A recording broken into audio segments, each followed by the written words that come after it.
Kamusta kamo? Kamusta na kamo? Salamat sa grasya sa Diyos nga nag-sustain sa aton.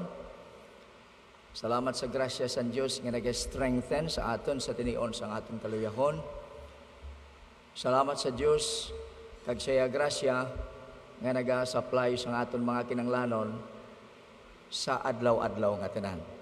Para kita magmangin mapinuslanon, magmangin mabinungahon, kag magpadayon sa pagkabuhi para sa kadayawan sa Ginoo. Let us not forget the promise of the Lord Jesus Christ to come again. Maranatha. Hindi ta pagkalipatan na. Hindi ta pagkalipatan nga may responsibilidad kita. Hindi ta pagkalipatan nga isa ka adlaw magatubang kita sa Ginoo kag maghatag sang husay kung paano kita nagkabuhi sang kabuhi nga gift pahulam niya sa aton. Di ta pagkalipatan nga kita mga tulugyanan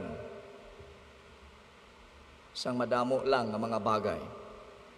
Kaysa ang aton mga una-una na cloud sang madamo lang mga bagay nga temporaryo, mga bagay sa kalibutan, mga bagay nga umalagi.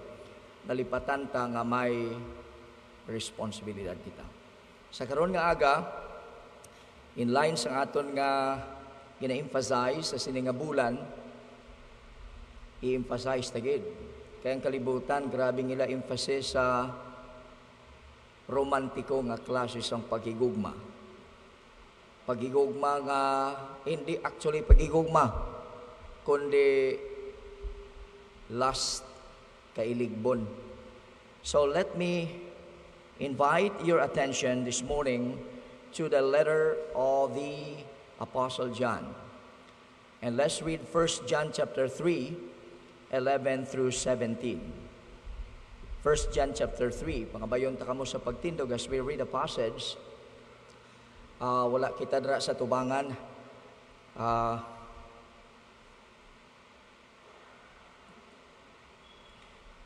Chapter 3, 11 through 17. Ara sa inyo screen, it's in the King James Version. Basahon akon sa isa kapag badbad sini 1 John chapter 3, verse 11 through 17. The Word of God says, "For this is the message that you have heard from the beginning, that we should love one another. We should not be like Cain, who was of the evil one, and murdered his brother." And why did he murder him? Because his own deeds were evil, and his brother's righteous. Do not be surprised, brothers, that the world hates you. We know that we have passed out of death into life because we love the brethren. Whoever does not love abides in death. Verse 15. Everyone who hates his brother is a murderer, and you know that no murderer has eternal life abiding in him. Verse 16. By this we know love, that he laid down his life for us, and we ought to lay down our lives for the brothers. But if anyone has the world's goods and sees his brother in need, yet closes his heart against him, how does God's love abide in him? May the blessings of the good Lord be upon the reading of His holy word. Thank you so much. You may now be seated. Salamat gid makalingkod ang tanan. Sa sining teksto mga kauturan ginbasa naton si Apostol Pablo or si Apostol Juan naga-stress, naga-emphasize, naga-deal sang tema sang pagigugma nga iya na nga gin-deal very extensively sa previous chapters. In fact, ang bugos nga 1 John extensive ang iyang pag-deal sa tema sang pagigugma. Remember, Apostle John was known to be the apostle of love. Amuni ang pinadala, amuning gintutunan nga sama-sami ginadescribe sa kasulatan nga nagasandig sa dughan ni Ginoong Hesus. And there's no wonder that John felt so impressed to emphasize love among the believers. He was so privileged, he was so blessed to walk with the Lord. He was privileged to study the life of the Lord Jesus Christ, the ministry of the Lord Jesus Christ, and he saw very clearly the love that Jesus expressed to the world, that the Lord Jesus Christ expressed to others even though they were not undeserving. So, sa kay John, wala na siyang pinakadako nga ehemplo sang pagigugma kundi si Ginoong Hesus.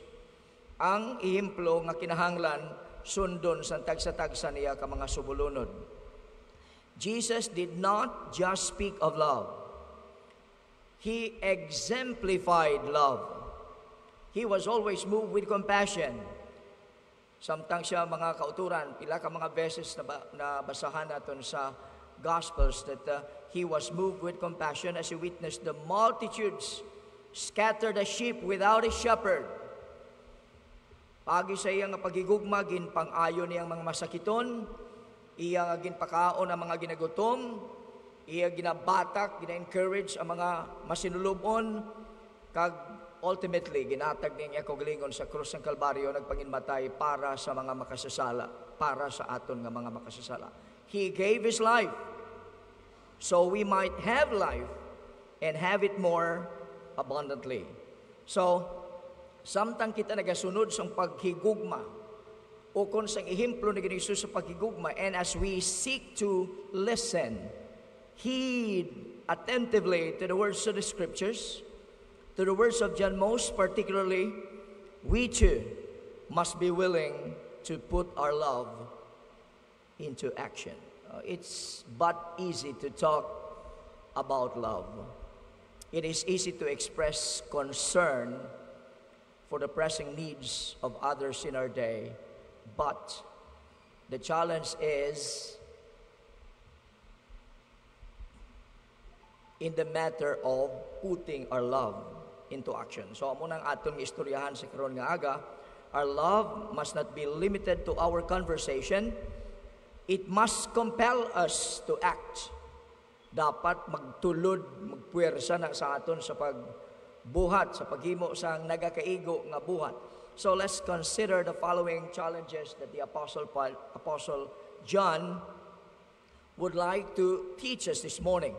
Putting our love into action. Wala Japon ako.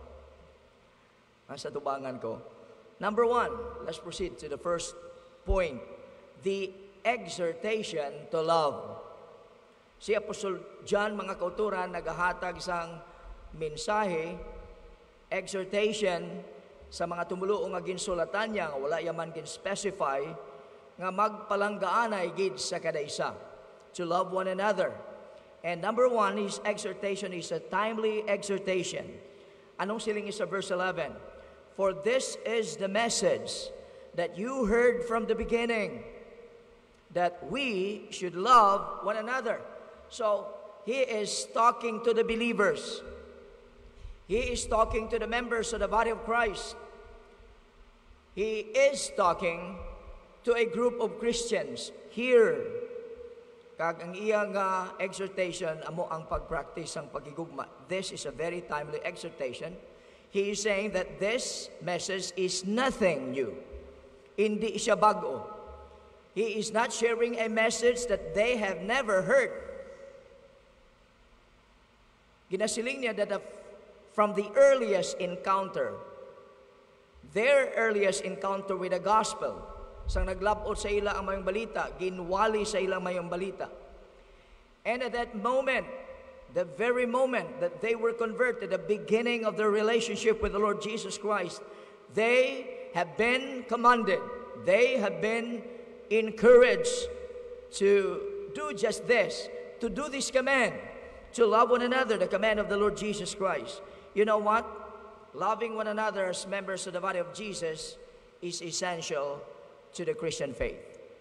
Very important. Di pwede nga magtawag ka nga Kristohanon pagkatapos wala ka nag-practice ang pagigugma.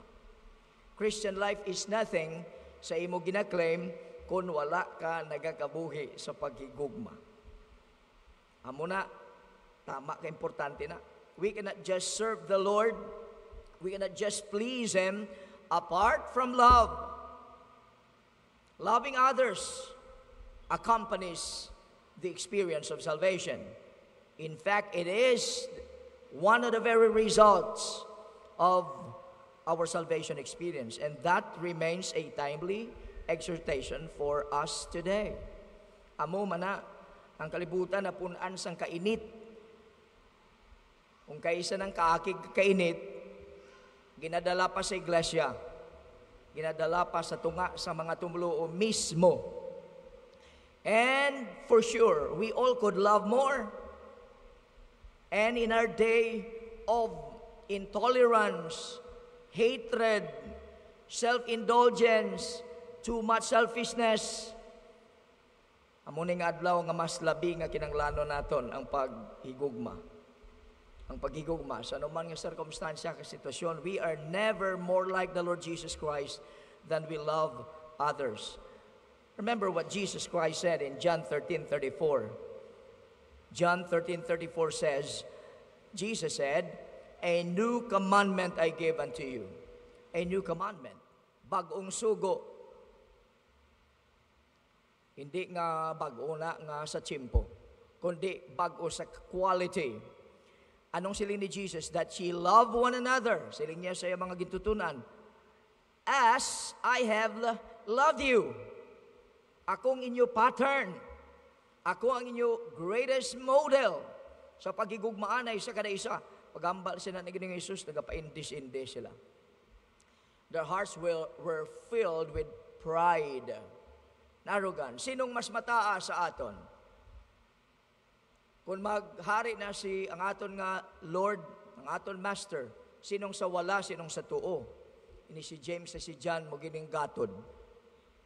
Pati ang iban man nga katapo sa mga gintutunan, nag-intraman.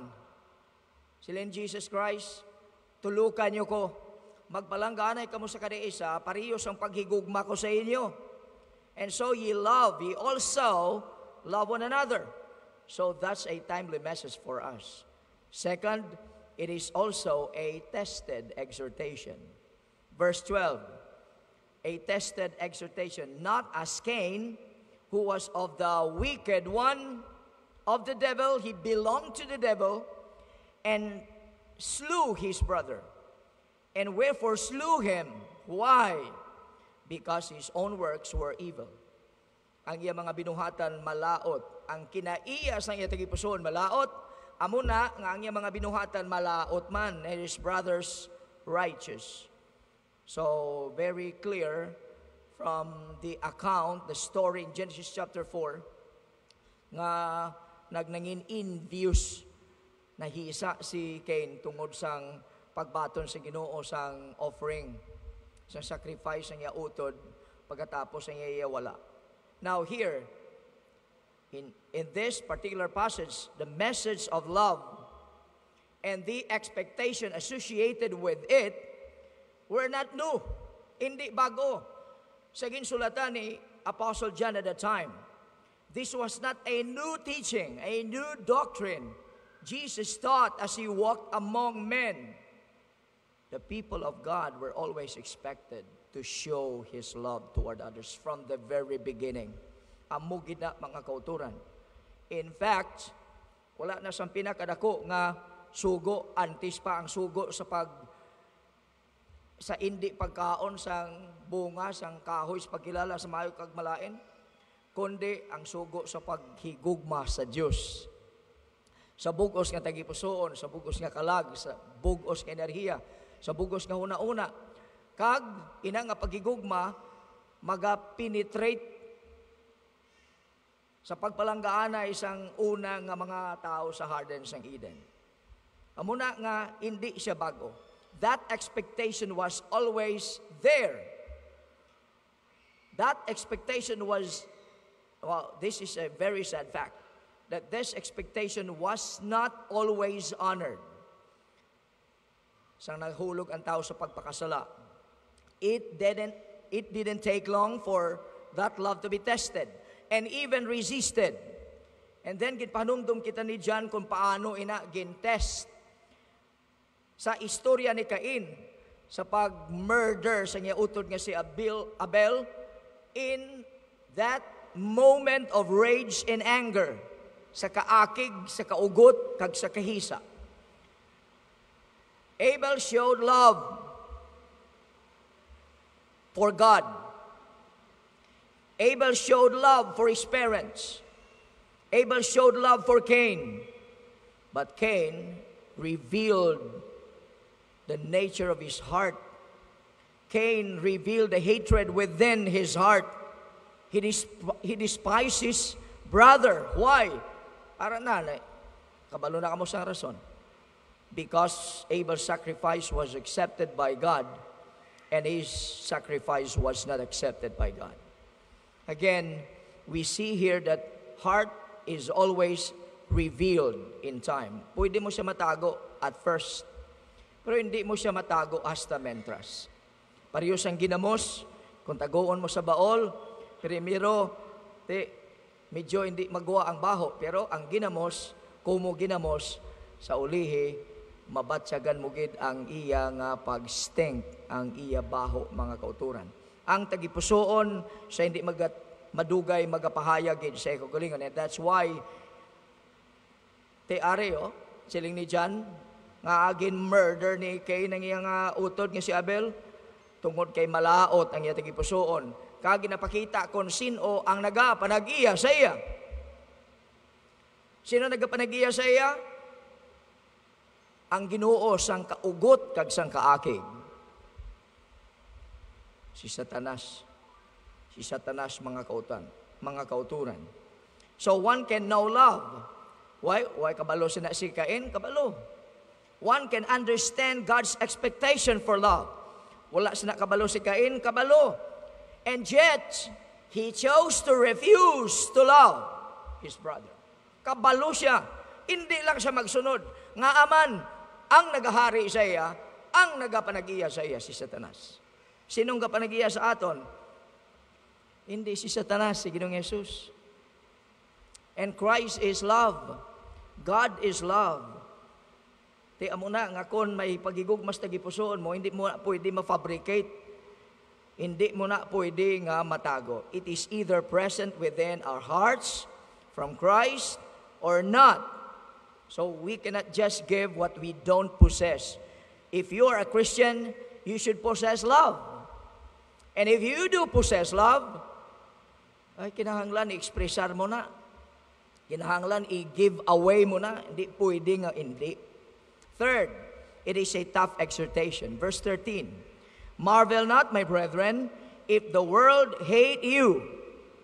Hindi ka mo magkatingala kung ang kalibutan, ang sistema sang kalibutan sa idalom sang pagpangulo ni Satanas kag sa sistema sang sala nga antagonistic sa akon, hindi ka mo matingala nga nagkakaakig sa akon.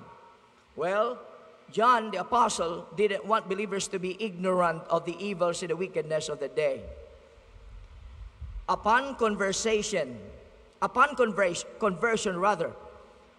the love of Christ fills the heart of a believer.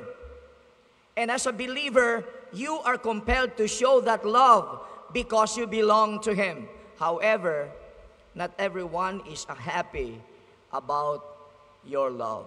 Not everyone will appreciate your love.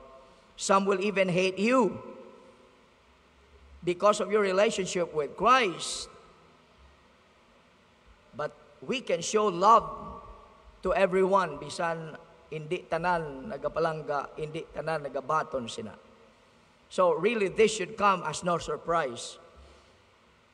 Ang kinaiya ni Jesus lain, ang kinaiya ni Satanas lain, ang kinaiya sa mga ara kay Kristo pinasahi sa mga kinaiya sang yawa. So ang kinaiya sang yawa ginapahayag, ginahatag, ginademonstrar. Yang kinaiya sa Diyos amo mana, ginapahayag, ginademonstrar. Kung ang kalibutan nagapahayag sang kainit kag kaakig, kag sa masami naton mabasahan sa Facebook.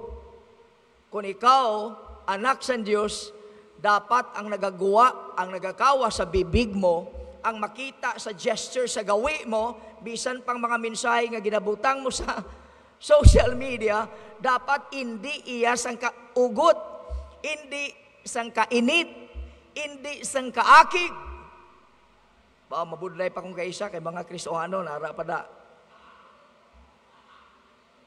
And that's very ironic. Dapat ipakita mo kung sinong nagapanagiya sa imo. Dapat ipakita mo kung ano nga klase sang tagipusoon nga may ara ka. Many hated Jesus in spite of His love. Kung ang Ginoo naton mga kauturan was hated, even as He loved, siling ni John, we need not expect everyone to love us. In fact, we might as well expect opposition. We might as well expect persecution. We must as well expect hatred from the world that hated the Lord Jesus Christ. John 15:19, Jesus said, if you were of the world, then the world would love his own. But because ye are not of the world, but I have chosen you out of the world, therefore the world hates you. Sino nagapanagiya sa aton?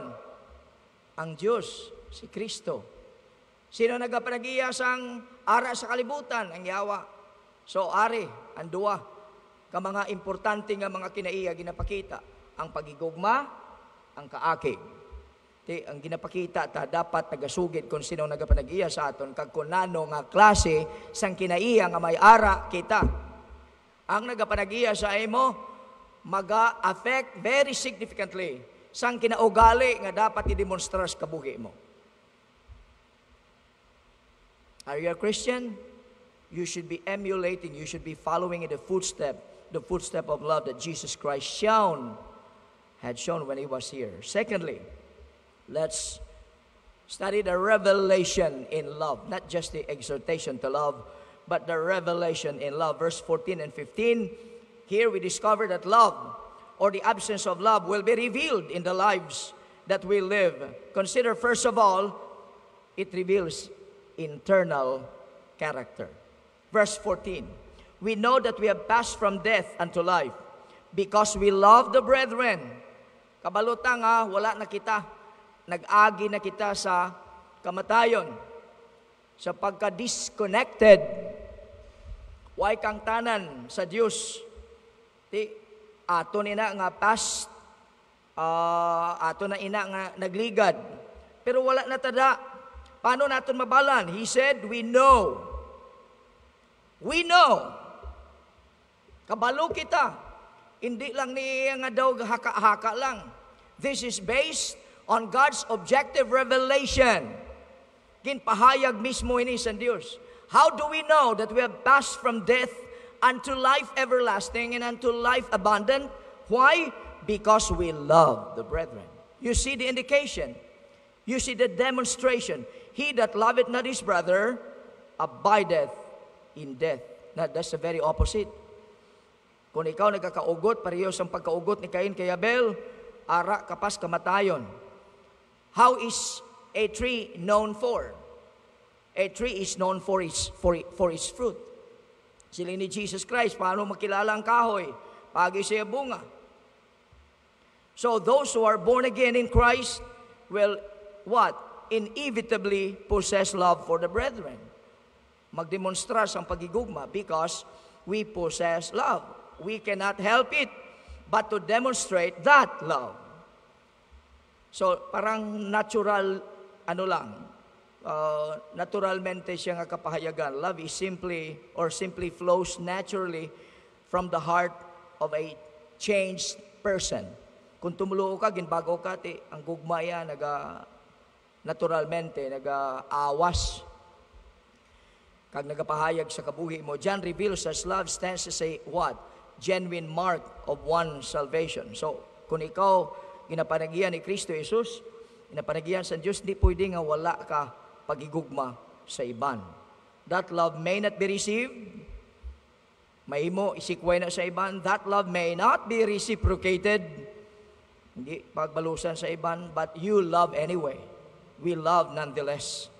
So just as love shown for others is a good indication of salvation, ang absence ng pagigugma also stands as a good indicator of the lack of salvation. Amuna nga damantay, we should always examine ourselves. Am I really saved? Ang totoo nga luwas ka, may indikasyon na, may pagpamatuod na. If one cannot love his brother, kundi ka kahigugma sa utod mo, tinong siling ni John, you continue in the status of death, spiritual death. You abide in death, never being brought from death unto life in Christ. Wala ka pa naka-experiensya sang transformations kabuhi mo. Nag-claim ka lang nga Kristohanon ka, pero ang kamatuoran, ang buhat mo, hambal sang lain, sang sikwawi, hindi suno sa ginag-claim mo. So that is not to say we must love the actions of others, the bad actions of others, or the sins of others. No, but we must possess love if we belong to the Lord Jesus Christ, because love reveals internal character. Second, it reveals eternal consequence in verse 15. Whoever hated his brother is a what? A murderer. Ang nagapractice ang akig kakaugot sa iya utod, munog patay. And you know that no murderer hath eternal life abiding in him. Wala siyang murderer nga makasiling, amuning practice ko, munog patay ko tao, Kristohanon ako, may kabuhi ako, ngari sa akon, ginhatag ni Kristo. So here, John deals exclusively with those who lack love for their brothers and sisters. Those who possess genuine hatred rather than love. Ini, grabe ka, strong nga mga tinaga ni. Pero ini matuod mga kauturan. Those who genuinely hate and are practicing hate, anong panawag sa ila sang Ginoo? Anong panawag sa ila sang kasulatan? Murderers. Sa mata sang Diyos, mga murderers. Ang pagposes ang real hatred sa imo tagipusoon for another is viewed as equivalent in the scriptures and viewed by God as equivalent to killing others. So wala sang difference sa tubangan sa Diyos, sa standard sa Diyos, wala sang difference. Someone has said, love is the only security. Love is the only security against hate. And as everyone who does not love is potentially a hater. So every hater is potentially a murderer. A murderer is a hater who expresses his hatred in the most emphatic way. A hater who does not murder abstains from various reasons. May mga rason siya.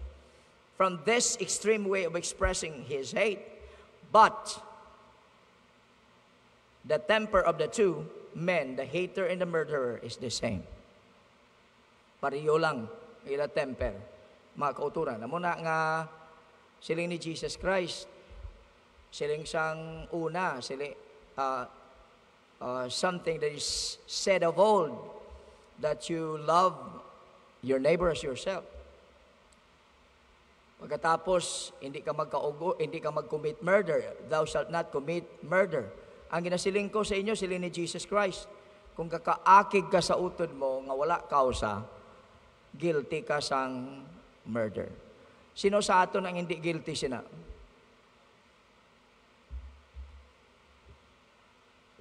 Sino sa aton ang samasami, guilty sina? Palihog sabtan nyo, si saon tang aton kaugalingon, we cannot miss the eternal consequence of hatred within our heart. Those who hate and those who practice hate, in essence, are guilty of murder. And they do not have eternal life, according to John. No eternal life abiding in them.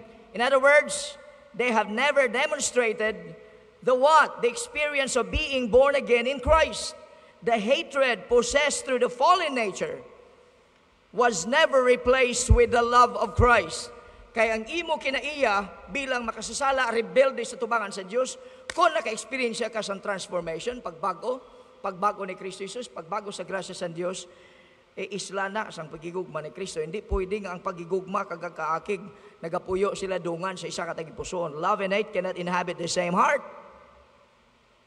Those who never receive love, which dispels the hatred, will not inherit eternal life. Look at Galatians 5:21. The Apostle Paul said, envyings, murders, drunkenness, revelings, and such like, of which I tell you before, as I have also told you in the past, that they which do practice. Nagahimo habitually do such thing shall not inherit the kingdom of God. Amo manang siling ni John in Revelation 21:8. But the fearful and unbelieving and the abominable, the murderers and warmongers and sorcerers and idolaters and all liars shall have their part where? In the lake of fire, in the lake which burneth with fire and brimstone, which is the second death. Love reveals eternal consequence. Finally, this morning, the inspiration to love. 16 to 17. Kabay pa kung tani nga mangindako ni nga motivation para sa aton as we conclude our study. John brings our attention to the great inspiration that we have to practice to lead a life of love. Consider first the divine example. Look at verse 16, the first part. Hereby perceive we the love of God. We understood the love of God. We have that working knowledge of the love of God. Hindi talang na nahibalaan by in the mind, nahibalaan ta na by practice and by experience. We perceive with the love of God. Why? Because He laid down His life for us. He laid down His life for us. Inatag niya iyang kaugalingon, ang iyang kabuhi para sa aton. So if you ever wondered what real love looks like, well, look no further than the Lord Jesus Christ. He came to earth as God in the flesh. Nagsuklob sa ngunod. He inhabited a body as we do. Nagpaubos para nga maghatag sa iya kaugalingon, para magpanginmatay para sa aton, para kita nga mga malaot, makasasala, rebelde sa tubangan sa Dios, makaangkon sa dulot sa kabuhi nga walay katapusan, mapatawad, matinduan kita sa aton mga kasalanan.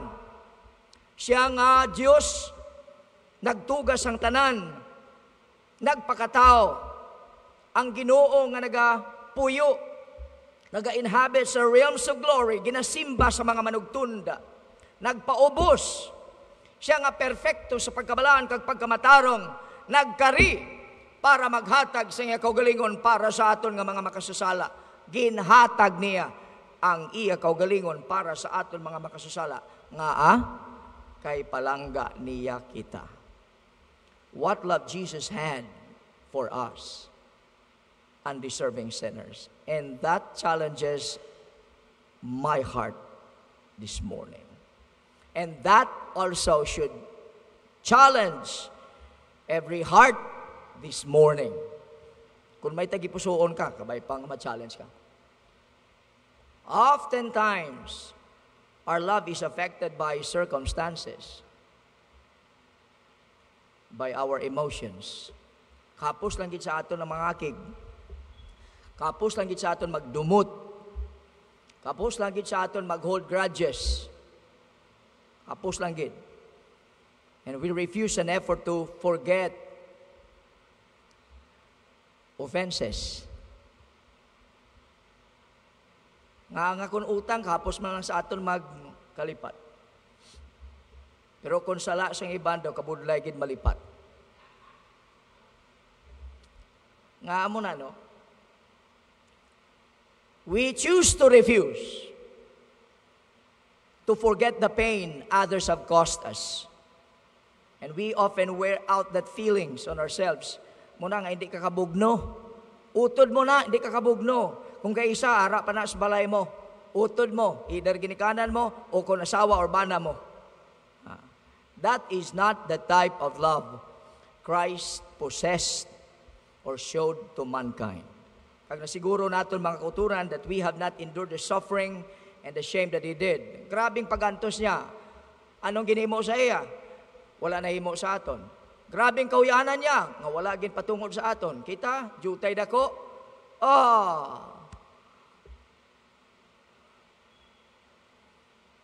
Nahuyan ko. Naguba reputasyon ko. Hindi ko malipat sa ginhimo mo. Sunda si Kristo. Ano ginhimo sa iya? Ginpili niya nga maghigugma sa gihapon. Sa bagay nga way siya nagsiling, ay, hindi ka mo sa akon, mabalik na lang ko sa langit. Hindi ko na lang paghatag akong kaugalingon sa inyo. Hindi mo na. We need to follow that example. Divine example and love others unconditionally. Selflessly. Despite circumstances. Wala sa payan sa circumstansya.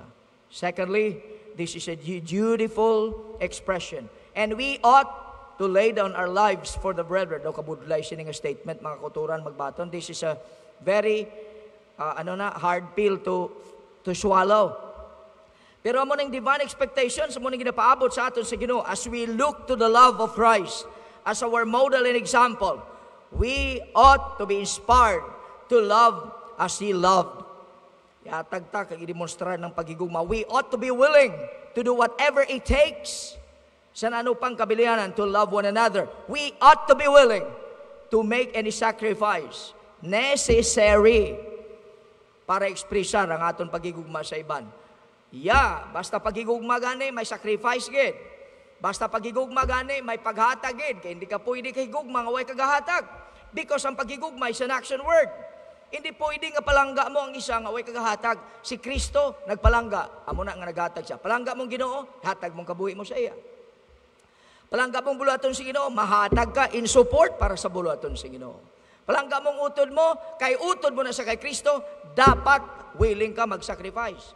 Willing ka maghatag sang kinahanglanon para mabuligan mong utod mo. We must be willing to love as Christ loved. Budlay mga kauturan sa aton iglesia, amo na liwat. Grupo sa mga tumuluo sa diin man nga mga kaiglesiyahanan, ang aton testimony ti perdido nga invest nga pagigugma ang nagareign sa mga kaiglesiyahanan, ang kaakig kag kaugot, pagpinuyasay kag pagpinanggianay, ti nano klase ang pagigugma na. What kind of love do we express today? Do we share the love of Christ or not? And finally, the decisive examination. Sila nga, but whoso hath these words good, and see his brother have need, shut it up his own bowels of compassion from him, how dwelleth the love of God in him? Ti na ikaw may ara ka, sarang ka makabulig, may kasarang ka, pero pagkatapos nakita mong utod mo, nga nagakinahanglan sa imo bulig, ay wala ka nagbatsag sang kaluoy, gin-shut up, ginsirahan mo ang imong balatsyagon, tender heart, sa utod mo nga nagakinahanglan. Ang pamangkot, paano na? Gasiling ka nga ang gugma sa Diyos, nagapuyo sa imo? Kung mamangkot ko sa inyo, subong kon sinong may pagbalangga, tanan ka mo ma-raise sa inyong hands. Pero ang pamangkot, amo ni, examine tang aton kaugalingon, kag mangin decisive sa aton nga decision. Ipakita ta ang aton pagigugma. John is asking how we can claim the love of Christ and refuse to help others when it is within our power to help. How can our hearts be right with the Lord when we see others suffering, need, and we refuse to lend a helping hand? How can we feel good about our relationship with the Lord Jesus Christ and yet be unconcerned about the desperate spiritual needs of our day? Tani mga kauturan, ang Ginoo maghatag sa aton sang bukas nga una-una para makita naton ini. Kag kita mag-practice ang pagigugma, it is probably safe to say that all of us possess that love, but does our love please the Lord? That's the question. Does our love move us to action? That's another question. Are we motivated to address the needs of our day? That's another question that we need to answer. Are we willing to be the hands and the feet and the voice of the Lord Jesus Christ within our world that needs Him? That's the most important question. One cannot know love apart from the Lord Jesus Christ. If you are here this morning, wala ka pa nakaangkon sang kaluwasan, patinan mo, ginpalangga ka sa Diyos, ginpadala niya ang yabugtong anak para luwason ka. Base hasta karon wala ka pa ka-realisar sina, way ka pa marasma sina, kaya nagasalig ka sa kaugalingon mo, hindi ka pwede magsalig sa kaugalingon mo. Isa lang dapat saligan mo kung ang kaluwasan ng pagamalan, si Kristo lang. Siningaga, saligi si Kristo, hinulsuligi mo mga sala. Kung ikaw Kristohanon, it's time for us to put our love into action. Mga muyo kita. Salamat Ginoo sa imo pulong, ginbantala sa amon tunga. Salamat sa Balang Espiritu nga nagpasanag sa amon mga kasing-kasing. Kag salamat man sa Balang Espiritu nga naghatag sang ikasarang kagkagamanan para nga ang mga kamatuoran ilabi ng sugo sa pagigugmaanay sa kada isa mabutang namon sa buhat, ma-practice, ma-aplikar namon sa amon pangabuhi. Kag ini ma-reflect sa amon pag-deal, pagtratar sa kada isa. Lakip na ang tratar namon sa utod bisan pa sa social media kag sa anuman nga area o kun din man nga lokasyon sa pagpangabuhi, sa panimalay sa iglesia, sa dalan o kun sa marketplace o kun bisan pa sa iglesia. Buligi kami na hindi lang magmangin mahigugmaon sa tinaga, kundi magmangin mahigugmaon sa kabuhi. Ini para sa kadayawan sang imong ngalan. For in Jesus' name we pray. Amen.